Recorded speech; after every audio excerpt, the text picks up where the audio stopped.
Good and evil are just words. Power always wins. Considering a lot of people aren't too fond of Judgment, you might be thinking that we have a death wish. If you wish for death, here I am. Not what we meant! And seriously, is that really how he looks without his cloak on? Well, before we get to the character and design, this is one case where we'll cover the playstyle first. Objectively, Death might be one of the best characters in the game. With Scythe in hand, his attacks hit hard, hit fast, and his weapon gives him a ridiculous attack range. As if his range wasn't already good, he can also use his Scythe as a projectile and has several options to close the gap between him and his opponent. While this may make him a serious pain to fight against, playing as Death might be one of the most exhilarating experiences of this game. However, one thing that keeps the Reaper in the middle of the pack is that his personality is middle of the road. Just as in the main series, Death's purpose is as Dracula's loyal servant, protecting his master by any means necessary. Furthermore, his agelessness and immortality gives him wisdom beyond most of the other characters, shown by the fact that he actually has at least some idea of what's going on. However, there seems to be a little more. If you listen to his conversations, it seems as though he takes an almost psychopathic pleasure in doing Dracula's dirty work, even if it runs contradictory to his master's wishes. For example, he intends to kill Cornell, even though Dracula needs the werewolf's power. One last thing, his hyper attack is just plain creepy. Gates of hell are open. I'll swallow your soul. Okay, we fear the Reaper, and no amount of cowbell is gonna change that. I decide who lives and who dies. You could not expect to win. It wouldn't be a Castlevania All-Star game without the Belmonts, and of course, Konami picked two of the most iconic hunters in the Bloodline to represent this game. So it comes as no surprise that Trevor and Simon basically serves as the Ryu and Ken of this game. So let's start with Trevor, who we consider to be the equivalent to Ryu, due in part to his personality in the game. He comes off as confident in his abilities, but at the same time, he's a very serious and straightforward character, often showing more caution than his descendant. This is actually rather similar to his personality in Curse of Darkness, where he served a supporting role to Hector. His story arc shares some similarities to Ryu as well. Drawn into the time rift from between Dracula's Curse and Curse of Darkness, he sees his time in the time rift as a chance to face off against his old allies, specifically Sypha and Alucard, at the height of their strength, similar to how Ryu sees every tournament as a chance to test his abilities against the strongest of fighters. This comparison even extends to his fighting style. Of course, Trevor fights using the signature Vampire Killer, giving him some pretty good range and damage. However, despite using a whip, he's actually slower than you might think. Trevor prefers power over speed, and he will even wrap his whip around his arm to form a sort of gauntlet. Compared to the rest of the cast, Trevor is pretty balanced and is a great character for starting players. The only downside is that his hyper attack is pretty boring. But that's about the only negative we can think of. Trevor is valiant, he's strong, he's got great style, and is truly worthy of the Belmont name. I shall not allow any dishonor to befall the Belmont name. Yeah, we decided to put Simon over Trevor in this case. Don't get us wrong, we like Trevor, but there are a few things about Simon that we like just a little more. Let's cover playstyle first. Simon shares a lot of similar qualities to Trevor in terms of how he uses the Vampire Killer. However, while Trevor may be stronger, Simon is faster. Looking at his fighting style, Simon's ability to chain his whip attacks with great speed and finesse is a joy to watch. In addition, the faster pace of his attacks fits a lot better given the style of the game itself. Seriously, just take a look at his hyper attack.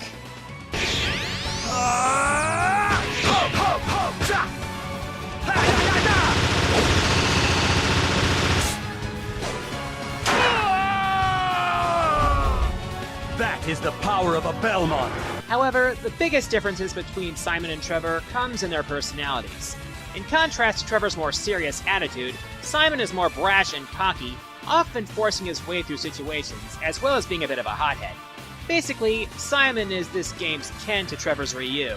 This contrast in their personalities is further shown in relation to their story arcs. While Trevor's story was about simply testing himself, Simon is on more of a journey of discovery. His arc takes place between Castlevania 1 and 2, with Simon unsure whether his first victory over Dracula was due to his own strength or the power of his whip. He sees his journey through the Time Rift as a means to discover the true meaning of his power. Ultimately, we decided to give Simon the point over Trevor for his accessibility and story arc. But regardless, these two whip wielders are as fun as you'd expect, so you really can't go wrong either way.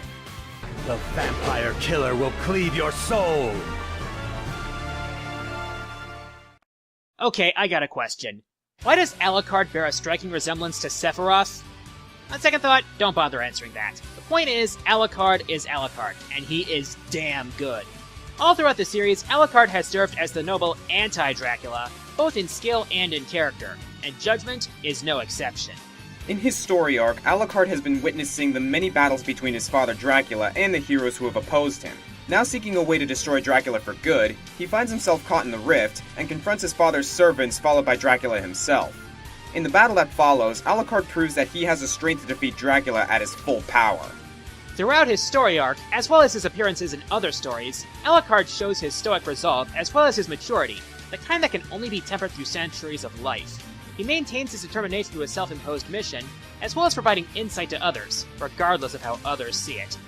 Eric, As for his fighting style, the best word to describe Alucard is versatile. For all of the different attacks that Maria and Shanoa have, Alucard proves that centuries of training and study put those two to shame. Alucard mainly sticks to his sword, which works very well on its own, but he mixes it up with different spells. These include his Dark Lightning, his Soul Seeker, his Holy Circle, and his Shadow Teleport. You made those names up, didn't you? Despite the plethora of different spells, Alucard is one of the easier characters to get used to in the game, utilizing Shanoa's variety with Simon and Trevor's balance and accessibility. While the father might be more powerful, the son certainly reigns supreme here. I will not lose. Not until I keep the promise I made Mother. Considering the fact that the Castlevania 64 games have received mixed reception over the years, you'd think that they'd be the last place to add a character to the Judgment roster. But sure enough, Cornell was brought over from Legacy of Darkness and... Holy crap! Yeah, despite the bad reputation from his 64-bit days, Cornell turned out to be one of the biggest surprises in the game. Cornell is the definition of a rushdown character. His attacks are a constant barrage that doesn't give the opponent a second to rest. In addition, the aesthetic of both his design and his combat are a wonder to witness. Adding to his rushdown options are a series of teleports that can mix up the opponent, and he is easily one of the fastest characters in the game. While fighting characters like Sypha and Golem would call you to bide your time, Cornell is one opponent you want to strike first with. And don't even get me started when he gets fired up. Suffice to say, he will tear opponents to shreds. But while Cornell is a beast in battle, his character is anything but. True to his character in Legacy of Darkness, he absolutely hates his Beastman curse. Being trapped in wolf form inside the Time Rift doesn't exactly help matters either. Also, despite being a werewolf, he refuses to join Dracula's army. Throughout Cornell's arc, he shows his desire to be rid of his curse, but at the same time, he displays a good level of integrity. Even after Death offers him a cure in exchange for his loyalty, Cornell still refuses, insisting that he'll find the answer on his own. I don't know about you, but I'd say that takes guts. While Cornell may have been an unusual choice for this game, he more than holds his own against the more popular characters in the lineup. Shine on, Blue Crescent Moon, shine on. Not all children of the night are evil. Dracula's Curse, Grant Dynasty. Incredibly useful to play as, not so interesting in terms of character. Castlevania Judgement, Grant Dynasty. Tons of fun to play as, and probably the most entertaining personality in the whole game. In Judgment, Grant's personality is incredibly fleshed out and is honestly leagues ahead of Sypha. On the surface, he seems like a wisecracking jokester, and he kind of is, and some of his quotes are downright hilarious. Just take a listen to some of these. So slow. That moss I see growing on you? I saw that. You frowned. Saw it with my own eyes. Right. You ready to see my specialty? It's easy to say that Grant has probably the most charm in the game, with a fun personality and arguably the best visual design in the game. Seriously, he just looks so cool. However, when he gets serious, he proves to be quite the badass, as he shows when he mercilessly tears into his opponent with his hyper attack, Million Edge, which, despite being one of the weakest in terms of raw damage, is nothing short of pure eye candy. Even with that, probably the best thing about Grant is his character arc in story mode. Remember how Trevor married Sypha after the events of Dracula's Curse? Well, Judgment casts Grant as being part of a love triangle, as Grant still isn't able to accept the fact that he couldn't win Sypha's affections. Instead of being a story about overcoming a challenge or fixing the world's problems, Grant's story is one of dealing with his own emotional turmoil and eventually coming to terms with everything. It's actually a very interesting story path and arguably the best character story in the game. Now let's talk about his fighting style, which is arguably the most difficult in the game to get used to. However, it's not as clunky as Maria or as overly complicated like Sypha. Grant has a plethora of acrobatic attacks and fast-moving projectiles that make him a more balanced rushdown character compared to Cornell.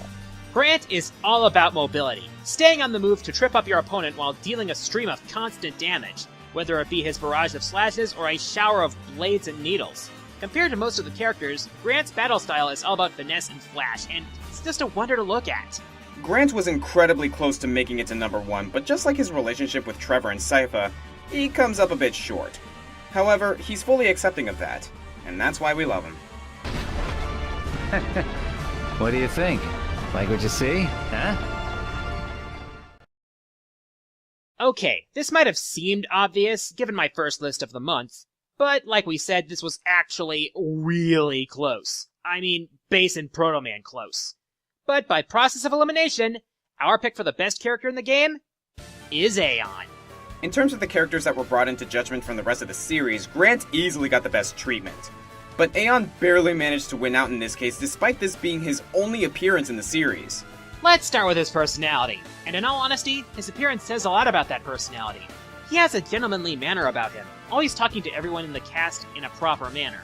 Being a time traveler also gives Aeon the added advantage of a wealth of knowledge that literally spans centuries. As it turns out, Aeon is pretty much the reason everyone's here to begin with.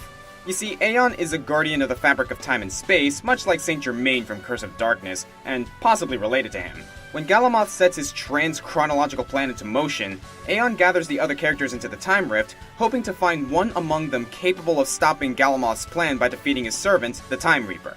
As seen in each character's story mode, he sets each character on a path that usually leads them to develop in one way or another, ultimately leading back to him, and finally to the Time Reaper. He could have tried to defeat the Time Reaper himself, but since he knew he only had one chance, he instead took the smarter path and sought out the one who would be most suited to the task. In a way, I actually consider him to be the main protagonist of the game. Now let's get into the combat. Much like Simon and Alucard, Aeon is actually pretty balanced, but still has quite a niche in his arsenal. It all revolves around that giant pocket watch, which morphs into a clockwork weapon. The hands on his pocket watch, if you can even call it that, extend into blades that he uses for several melee attacks. These include his basic slashes as well as special moves like the clockwork sweep and the vertical scissor.